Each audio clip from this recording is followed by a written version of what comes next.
एक ग्वाला बोलो बेटा मधुमंगल भगवान को, अरे कान्हा बहुत देर हो गई तो थक गया होगा। अरे 3 दिन हो गए 4 दिन हो गए, विशाल गोवर्धन तूने उठाया है, तू थक गया होगा। एक काम कर, तू तब तक आराम कर ले, तब तक हम उठाते हैं। भगवान ने कहा उठा पाओगे? नहीं नहीं हम उठा लेंगे, तू उठा सकता, हम नहीं उठा सकते। भगवान ने कहा ठीक है लो उठाओ। और जैसे ही भगवान ने गोवर्धन से उंगली नीचे करी, गोवर्धन नीचे धसा।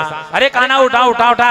भगवान ने कहा मैंने क्या कहा था? और संदेह हो गया, ग्वालों को भी संदेह हो गया, राधा रानी को संदेह हो गया, ये आया तो आया कौन, इतना विशाल पर्वत कैसे उठा लिया इसने?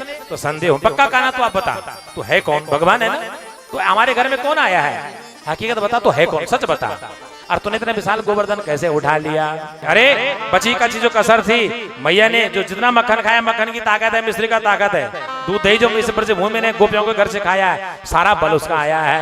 और जो बची कची कसर थी, मेरी प्रियतमा राधा रानी बगल में है, इसको ये सामने खड़ी थी, मुझे बल मिल गया, और बल मिला तो गोवर्धन को धारण कर लिया। बोले गोवर्धन गिरिराज भगवान की जय।